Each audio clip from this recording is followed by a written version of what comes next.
Salut, c'est Maximus. Dans cet épisode de l'examen, on va voir comment faire une publicité pour un commerçant. Et c'est une publicité un petit peu particulière. Dans cette série, je décortique, j'analyse et je critique les vidéos d'entreprise et les publicités d'Internet.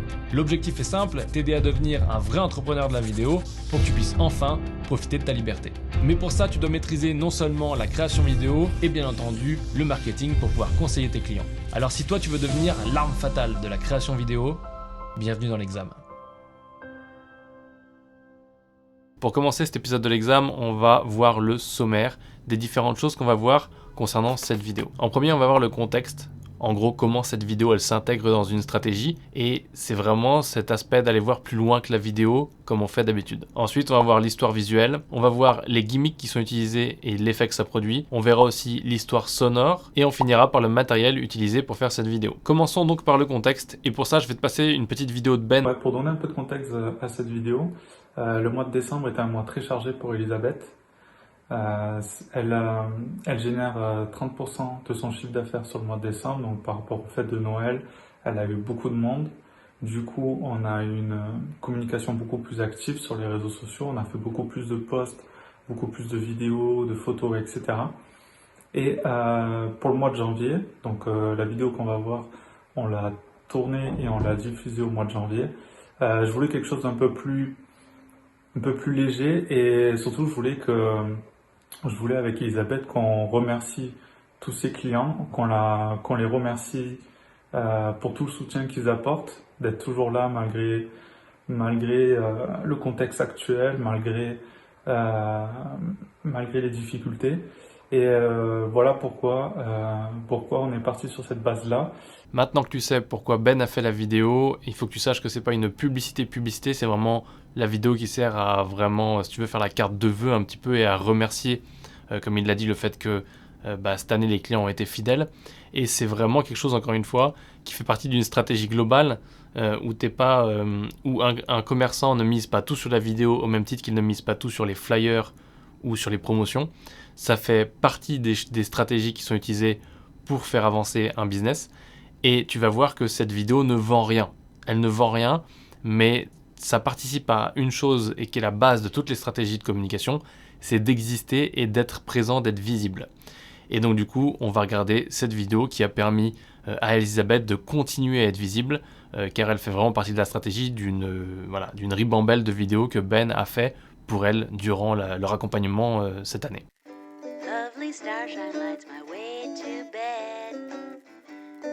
Cela fait 15 ans qu'on est ouvert. Aujourd'hui, c'est difficile, mais on s'adapte. Bonjour Marc. Nous avons adapté l'accès à notre boutique. Regardez, 360 grammes. C'est pour offrir. Nous avons créé un site internet pour faciliter les prises de commandes. Voilà. Merci beaucoup. Une bonne fin de journée. À bientôt. Et vous répondez toujours présent. Oui, encore une bonne année. Et à très bientôt Marc. Merci.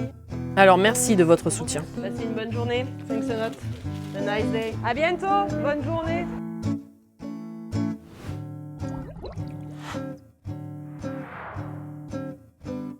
Tu vois, c'est une vidéo qui est plutôt sympathique. Moi, ce que j'ai beaucoup aimé la première fois que je l'ai vue, ma réaction à chaud, c'est que c'était assez qualitatif. C'était différent de ce que Ben fait d'habitude, même avec cette cliente-là, parce que il a beaucoup évolué en un an, il a beaucoup appris, et puis on a pas mal fait d'allers-retours où je critique ses vidéos, je lui donne mon avis, etc. Mais ce qui est vraiment très bien, et ce qui est vraiment, je dirais, le 20 sur 20 de cette vidéo, c'est l'homogénéité, qui est un mot très très difficile à dire. Mais on a un bon montage au son, et un montage très astucieux qu'on va voir en détail. On a une musique qui est très bien choisie, parce que la plupart du temps, je vois des musiques qui sont extrêmement mal choisies. Et surtout, au-delà du son et de l'image, au-delà du son et de la musique, visuellement, les images racontent quelque chose. Malgré le fait que la boutique est petite, que les conditions de tournage sont petites, malgré le fait que Ben pourrait avoir plein d'excuses, comme beaucoup de gens qui partent en tournage et reviennent et n'ont pas ce qu'il faut, là, j'ai envie de te dire, il a su tirer profit des bonnes choses et créer quelque chose qui est homogène, qui est cohérent et qui est assez classe, quoi, pour une petite boutique qui est pas une grosse chaîne, qui est assez classe, avec un petit logo à la fin. Donc voilà, ça c'est le résultat de beaucoup d'accompagnement et beaucoup de travail avec cette cliente. C'est pas juste une vidéo une fois, mais le résultat qu'on va juger là, c'est cette vidéo là, et on va voir dans cette nouvelle version de l'examen les choses qui sont positives que tu pourrais appliquer toi dans tes vidéos que tu fais pour tes clients ou pour ton loisir. Et donc on va commencer pour cette vidéo par l'histoire visuelle, donc le storyboard si tu veux, parce qu'on a pas mal de choses qui sont assez intéressantes. L'histoire visuelle, c'est quelque chose que moi j'analyse beaucoup, parce que mon métier de monteur que j'ai fait pendant un bout de temps, c'est ça, c'est raconter l'histoire visuellement. Dans toutes les formations de montage sur Maximus University, je parle de ça. Dans la formation Le Programme que Ben a suivi, je parle de ça, parce que c'est important de savoir construire une séquence avant d'aller en tournage, c'est-à-dire de savoir comment tu vas raconter l'histoire visuellement avant d'aller en tournage. Donc ça veut dire quel type de plan tu vas faire, etc., etc. Et donc on va voir comment Ben a très bien fait ça, et je te dirai après la grosse erreur qu'il a fait. On va le décortiquer en 8 petites images, donc on va pas prendre tout le film, mais on a la première chose, et ça c'est vraiment super important parce que ça nous fait une progression. On commence à l'extérieur de la boutique, et on commence avec Elisabeth qui pose entre guillemets devant sa boutique. La raison pour laquelle c'est vachement bien ça, c'est parce que tu vas voir au fur et à mesure qu'on avance, on va rentrer dans la boutique. Donc la deuxième image qu'on a dans ce petit film, c'est elle qui est carrément à l'action dans la boutique, donc c'est un petit peu comme si tu veux on passait d'un plan large à d'un coup un gros plan. C'est schématique, hein, c'est pas vraiment un gros plan, mais tu vois ce que je veux dire. À l'échelle de la boutique, on passe de l'extérieur dans la boutique dans le monde, à maintenant on est à l'intérieur focus sur une action. Et ça c'est vachement bien parce que ça nous emmène directement. On est directement dans l'action. J'aurais pas fait ça personnellement, mais je trouve que ça fonctionne. Moi je serais passé directement au plan suivant. On est dans la boutique et là il y a des gens qui viennent à nous, il y a des gens qui rentrent et on a ce super truc super intelligent qui est fait exprès ou pas, mais quoi qu'il en soit, l'effet fonctionne et donc le montage est réussi. C'est qu'on a la personne qui rentre et les deux personnes qui sont au comptoir qui la regardent. On voit le magasin, on voit une partie du magasin, on a la perspective et on comprend que c'est ouvert, parce que c'est un peu ce qu'ils veulent témoigner, c'est cette année vous avez poussé la porte malgré les difficultés. Et donc là on est au troisième plan, donc imagine que c'est court, c'est concis, c'est efficace. On a déjà compris visuellement les choses. Ça veut pas dire que dans ta tête tu dis tout ce que je viens de dire. Bien évidemment, moi je fais comme tu as fait avec tes livres de français, je fais de l'over-analyse, mais c'est pas ce qu'on fait de l'over-analyse qu'après tu pourras le faire consciemment. Ou que tu pourras en gros entre faire un plan sur L2 qui regarde la porte et faire un plan sur L2 qui regarde la porte et on voit la porte, là ça fait toute la différence. Et donc c'est comme ça qu'on a un bon plan bien travaillé malgré les difficultés du lieu, parce que bon là c'est tout petit comme boutique, mais c'est comme ça qu'on fait un plan bien travaillé qui s'intègre dans l'histoire. Et si on continue, le plan suivant, une fois qu'on a mis dans la tête du spectateur, si tu veux, que des clients passaient la porte et qu'il y avait de l'activité et que la boutique était ouverte, ce que nous racontent ces 3 premiers plans, entre autres, on passe au plan suivant où là, on a une interaction. Donc, on voit Elisabeth qui travaille, ses clients qui sont là, qui la regardent. Donc, elle n'est pas en train de préparer les trucs seuls dans l'arrière-boutique ou autre. On sent vraiment le truc commerçant de proximité, tu vois.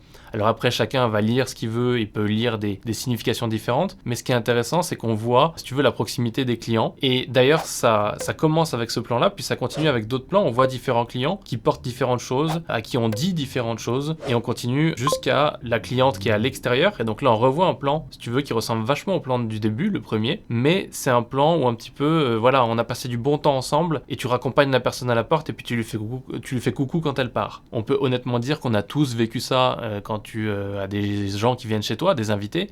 À l'époque, on pouvait encore avoir des invités. Où tu les raccompagnes à la porte et en général, tu parles 5, 10, 15 minutes sur le palier parce qu'en fait, vous aviez pas du tout fini de parler.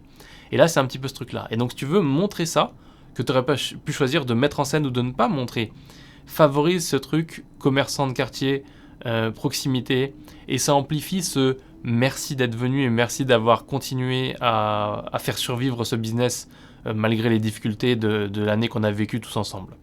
Et donc, c'est important que ton message, il se reflète dans ce qu'on voit, dans ce qui est dit et dans vraiment cette homogénéité, cette structure de la vidéo. Et ça, tu verras qu'il y a plein d'autres gens qui vont pas le faire parce qu'ils vont réaliser cette vidéo comme ils réaliseraient n'importe quelle autre vidéo. Et qui vont pas utiliser les principes du cinéma on voit les choses dans les plans, on met les choses en relation parce que ils sont juste en train de faire de la vidéo pour faire de la vidéo. Et là, c'est vraiment une vidéo qui est travaillée, qui est intelligente. Alors, je vais pas faire trop de louange à Ben, après je vais lui mettre des petits taquets, t'inquiète pas. Mais voilà ce que je veux dire et voilà ce sur quoi je veux attirer ton attention. C'est cette espèce de logique de continuité et à quel point c'est relié au message du client de Ben. Et après, on a une autre chose qui est extrêmement bien, c'est le merci à la fin, qui, si tu regardes bien, est en accord avec les couleurs de la marque. Donc la couleur du merci de l'écriture et la couleur du fond sont en accord avec le logo qu'on va voir juste après, qui a ces petites touches de ocre, ou c'est un peu du rose, je sais pas trop, je vois pas bien. Et on a ce même fond et on a un logo qui est animé. Donc là, que tu aimes ou que tu aimes pas, tu as un vrai professionnel de la vidéo qui a construit une vidéo cohérente et brandée qui représente la marque de la personne pour une boutique qui n'est pas une boutique qui fait autant d'argent qu'EDF et qui ne paye pas Ben autant d'argent que ce que EDF pourrait le payer pour faire une seule vidéo ou pas du tout. Mais ce que je veux dire, c'est qu'il y a un travail vraiment de cohérence, de travail sur le long terme et de respect de la marque, mais surtout d'amplification de la marque. Parce que là, il a mis un logo à la fin, donc ce business est représenté par un logo, par un nom, mais on a vu la personne qui gère ce business, on l'a vu dans tous les plans, on l'a vu interagir avec les clients. Donc c'est, si tu veux, ce meilleur truc de dire un client qui en plus c'est pas facile face caméra, je le coach face caméra, ou en tout cas devant la caméra, même s'il parle pas directement à la caméra, je le coach et en même temps je vais lui donner les meilleurs conseils pour qu'il puisse avoir un bon logo, une bonne identité graphique, de façon à pas être juste le mec qui fait une vidéo, mais être le mec qui fait une vidéo qui est cohérente avec le business de la personne, le fait d'être une marque pour pouvoir grossir et gagner plus d'argent et être connu avec le site internet, mais malgré tout rester de proximité. Et donc ça, cette capacité à exécuter la vidéo et tout ce qui va autour pour ça, c'est quelque chose qu'aujourd'hui, je peux te garantir, plein de business veulent faire. Et c'est ce que Ben nous montre qu'il est possible de faire aujourd'hui en ayant un client qui a des résultats et ça on le verra après. Maintenant, si on reprend une approche plus artistique entre guillemets, ou du moins une approche de réalisation, on peut voir qu'on a des choses assez intéressantes, des plans qui sont variés, malgré des plans qui sont pas tant variés que ça. Et d'ailleurs, c'est l'un des trucs que moi je reproche beaucoup à Ben sur cette vidéo-là. C'est marrant, quand je dis je reproche beaucoup, on dirait que je lui en veux et tout depuis des années. Ce que je veux dire, c'est que le truc que j'aurais à reprocher à cette vidéo, c'est un tout petit peu de dynamisme et un tout petit peu de plans plus variés. Donc les deux se jouent. Dynamisme ne veut pas forcément dire monter plus vite.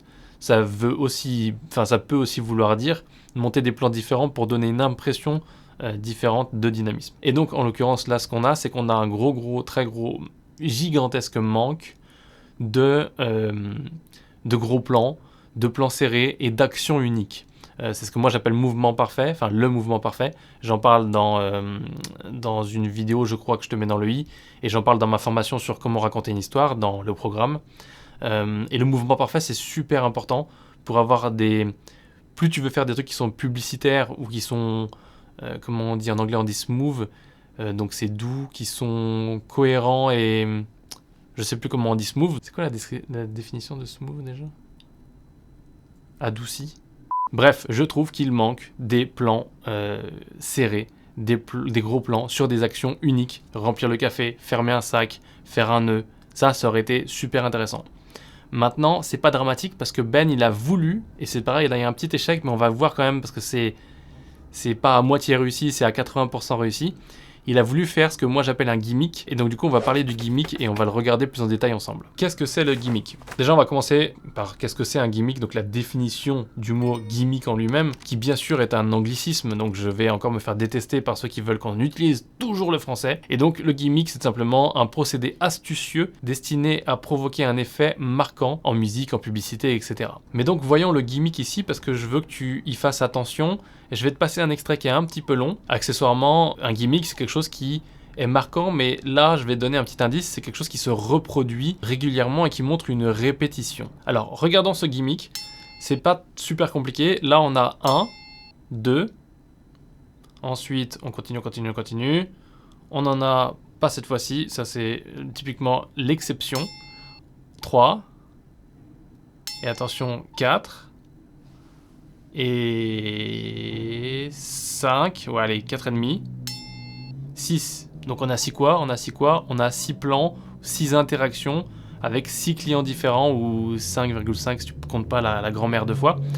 Quoi qu'il en soit, le gimmick il est là, c'est ce que moi j'appelle le gimmick, c'est le fait de faire cette répétition de un client, un autre client, on lui tend un sac, lui on lui montre une boîte, lui on fait ci, lui on fait ça.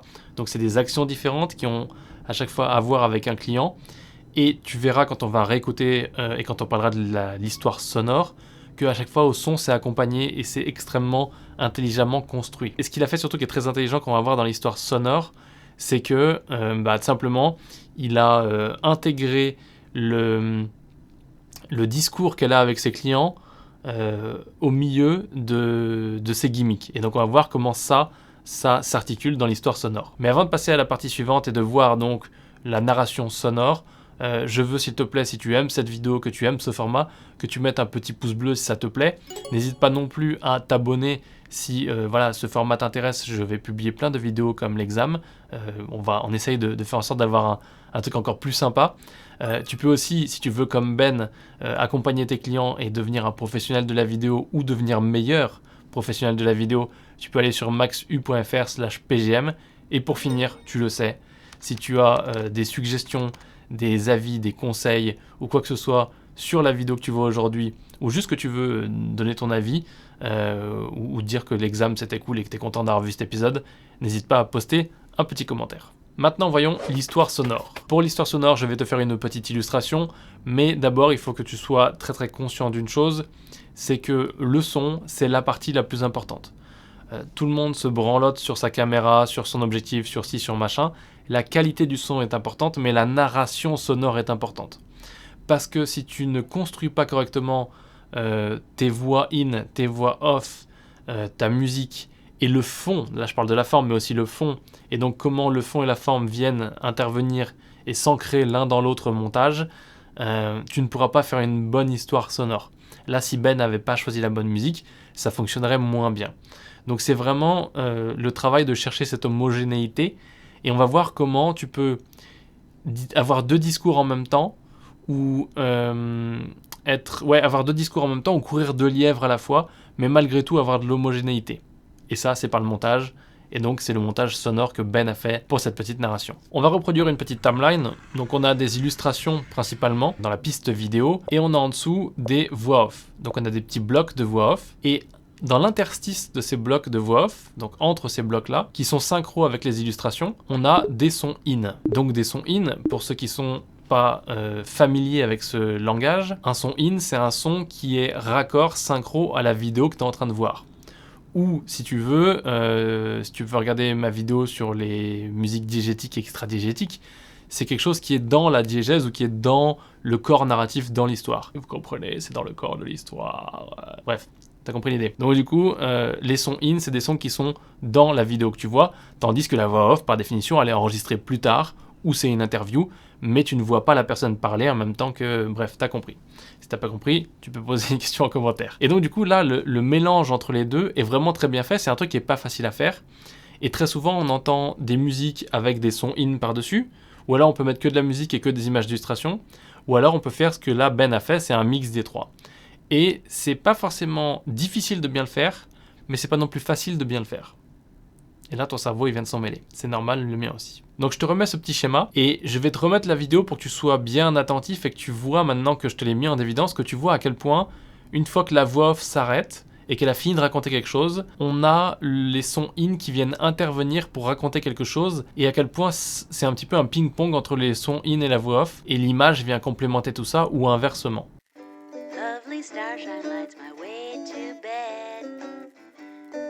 Cela fait 15 ans qu'on est ouvert. Aujourd'hui, c'est difficile, mais on s'adapte. Bonjour Marc. Nous avons adapté l'accès à notre boutique. Regardez, 360 grammes. C'est pour offrir. Nous avons créé un site internet pour faciliter les prises de commandes. Voilà. Merci beaucoup. Une bonne fin de journée. À bientôt. Et vous répondez toujours présent. Oui, encore une bonne année. Et à très bientôt Marc. Merci. Alors merci de votre soutien. Passez une bonne journée. Thanks a lot. A nice day. À bientôt. Bonne journée.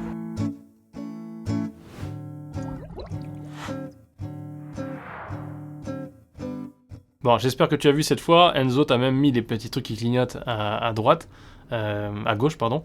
Et donc c'est vraiment, tu vois, cette homogénéité qui a été créée, mais à quel point t'as un petit peu la voix off qui dit un truc, puis elle le pose, et puis hop, t'as le son in qui vient, qui reprend.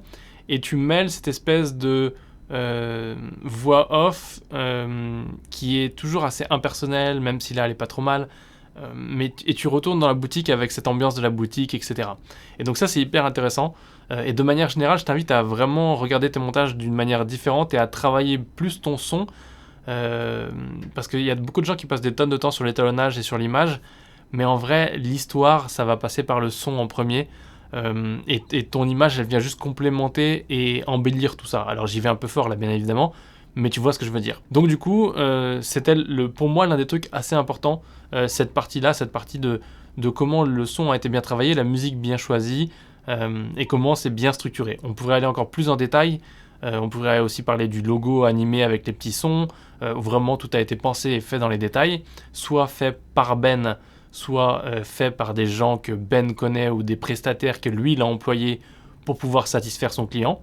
Voilà, mais là on entre encore une fois dans l'aspect business, et avant de parler de l'aspect business un tout petit peu plus, pour vraiment te faire comprendre à quel point ce genre de vidéo ça peut être utilisé pour tes clients et comment tu peux au fur et à mesure t'améliorer et proposer ce genre de prestations, on va parler du matériel. Maintenant voyons le matériel c'est super important parce que si tu veux faire de la vidéo, que ce soit professionnel ou pas professionnel pour des clients ou pour pas des clients, on a souvent tendance à croire qu'il faut beaucoup de matériel, il faut que ce soit extraordinaire, etc., etc. Donc cette vidéo, elle a été faite avec très peu de matériel. En l'occurrence, sauf erreur de ma part, elle a été faite avec un Sony A6300, qui est pas le plus cher des appareils, puisque tu vois que c'est un appareil avec objectif que Ben a payé 1400 €. Accessoirement, la prestation qu'il a vendue à Elisabeth, ça vaut 16 000 €. C'est-à-dire que lui, il a vendu ça 16 000 € à Elisabeth, et il l'a accompagné pendant un certain temps pour lui faire des vidéos et l'aider dans son business. Et le résultat pour Elisabeth, c'est plus 36% de chiffre d'affaires. Alors bien évidemment, ça ne veut pas dire que Ben, il est responsable lui tout seul comme un grand de 36% d'augmentation de chiffre d'affaires, mais on peut clairement dire que c'est un travail d'équipe, et d'ailleurs c'est ce que Elisabeth lui a dit dans le petit témoignage client qu'il a fait avec elle, et c'est pour ça que moi aujourd'hui je voulais ne pas juste critiquer cette vidéo et dire ce qui va ou ce qui va pas. D'ailleurs, j'ai pas dit assez de trucs qui vont pas, mais peu importe. Mais je voulais vraiment que tu vois comment ça s'intègre dans une réalité de servir un client. Il vaut mieux faire plusieurs vidéos de moins bonne qualité mais cohérentes plutôt qu'une seule grosse vidéo qui sert à rien. Et là, Ben, il a réussi à faire ça avec sa cliente et il a réussi à avoir les résultats qu'il faut avec sa cliente. Et tout ça avec très peu de matériel. Bien sûr, il y a aussi un micro. Mais honnêtement, il n'y en a pas pour plus de 2 000 € de matériel. L'avantage de ça, c'est qu'une fois que tu as signé un contrat à 16 000 €, que le client il est content et qu'il augmente son chiffre d'affaires, en partie grâce à tes vidéos qu'il utilise comme un levier pour son marketing, et ben tu te retrouves à pouvoir acheter plus de matériel. Et d'ailleurs, Ben il m'a dit, je me suis acheté du matériel. Mais tu vois, lui, je vais rien lui dire, parce que il a gagné l'argent avant d'acheter le matériel. Donc voilà, je voulais faire ce point sur le matériel, c'est important parce que je bitch souvent sur le matériel, mais c'est important aussi d'être cohérent et de montrer à quel point du matériel qui fait pas pro, parce que c'est littéralement du matériel amateur, peut permettre de faire des prestations pour des clients, alors que tu as des vidéastes qui vont débarquer avec des camions entiers. Et donc si on regarde un petit peu plus l'impact que Ben a eu, quand il a partagé ça avec le groupe de coaching sur WhatsApp, on a tout simplement une hausse de chiffre d'affaires de 36% annuel pour la boutique, donc qui vend du café, du thé, etc. Donc la boutique d'Elisabeth. 58% de CA annuel sur le café, donc une augmentation aussi assez conséquente. 68% de CA sur le mois de décembre. Donc ça veut dire que pendant le confinement, pendant la galère, il y a des business qui ont quand même réussi à survivre, et j'en connais d'autres qui sont très proches de moi qui n'ont pas survécu. Tout ça grâce à quoi? Grâce à des vidéos de qualité faites par quelqu'un qui était vraiment concerné et intéressé par aider ce business-là avec l'outil vidéo. Et donc ça, c'est vraiment un truc que moi, je veux perpétrer et aider à se faire. C'est pour ça que je fais cette série d'examens et les autres séries.